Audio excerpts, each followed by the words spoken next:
اعوذ باللہ من الشیطان الرجیم بسم اللہ الرحمن الرحیم۔ ناظرین، آج کا ہمارا ٹاپک ہے منافق کی نماز جنازہ پڑھنے اور بخشش طلب کرنے کی ممانعت۔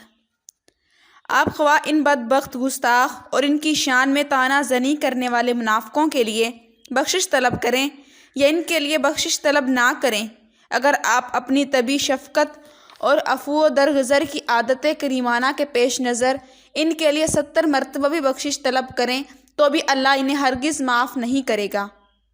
یہ اس وجہ سے کہ انہوں نے اللہ اور اس کے رسول صلی اللہ علیہ وآلہ وسلم کے ساتھ کفر کیا اور اللہ نافرمان قوم کو ہدایت نہیں فرماتا۔ اور آپ کبھی بھی ان منافقوں میں سے جو کوئی مر جائے اس کے جنازے پر نہ پڑھیں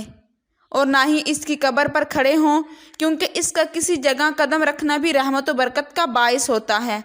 اور یہ کہ آپ کی رحمت و برکت کے حقدار نہیں ہیں۔ بے شک انہوں نے اللہ اور اس کے رسول صلی اللہ علیہ وآلہ وسلم کے ساتھ کفر کیا اور وہ نافرمان ہونے کی حالت میں ہی مر گئے۔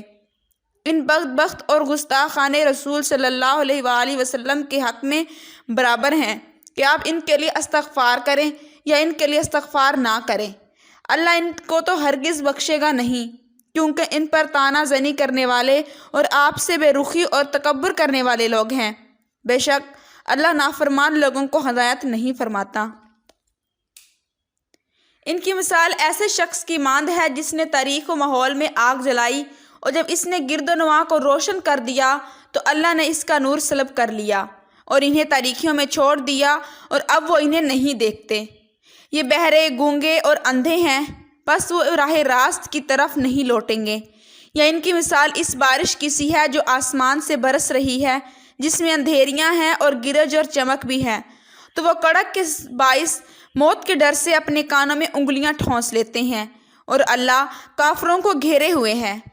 یوں لگتا ہے کہ بجلی ان کی بنائی اچک لے جائے گی۔ جب بھی ان کے لیے ماحول میں کچھ چمک ہوتی ہے تو اس میں چلنے لگتے ہیں، اور جب ان پر اندھیرا چھا جاتا ہے تو کھڑے ہو جاتے ہیں، اور اگر اللہ چاہتا تو ان کی سماعت و بصارت بالکل سلب کر لیتا۔ بے شک اللہ ہر چیز پر قادر ہے۔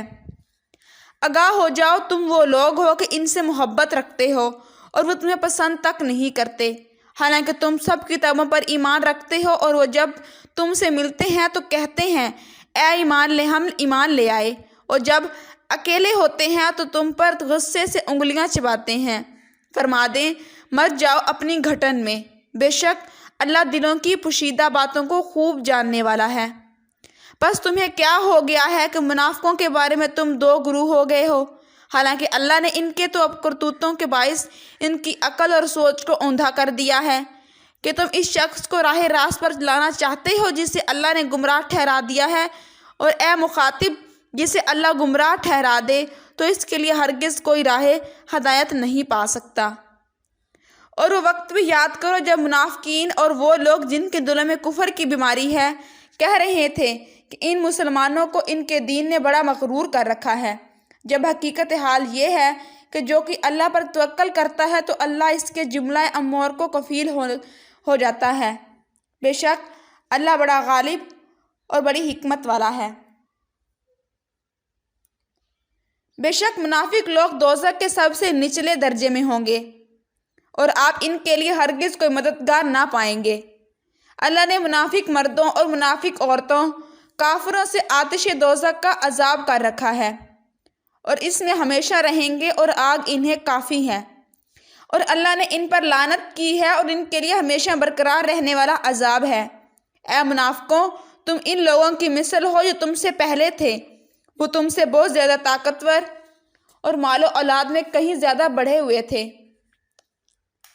بس وہ اپنے دنیاوی حصے سے فائدہ اٹھا چکے، سو تم بھی اپنے حصے سے اسی طرح فائدہ اٹھاتے رہو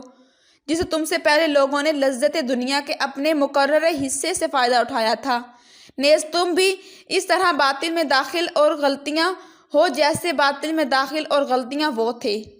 ان لوگوں کے اعمال دنیا اور آخرت میں برباد ہو گئے، اور وہی لوگ خسارے میں ہیں۔ اور اس لیے بھی کہ ان منافق مردوں اور منافق عورتوں، مشرک مردوں اور مشرک عورتوں کو عذاب دے جو اللہ کے ساتھ بری بدگمانیاں رکھتے ہیں۔ انہیں یہ بری گردش مقرر ہے، اور ان پر اللہ نے غضب فرمایا اور ان پر لعنت فرمائی، اور ان کے لیے دوزخ کی آگ تیار کی اور وہ بہت ہی برا ٹھکانہ ہے۔ ان کا حال ان لوگوں جیسا ہے جو ان سے پہلے زمانہ قریب میں اپنی شامت اعمال کا مزہ چکھ چکے ہیں، یعنی بدر میں مشرکین مکہ اور یہود میں بنو قزیر اور بنو قیاس اور بنو قریظہ وغیرہ، اور ان کے لیے آخرت میں بھی دردناک عذاب ہے۔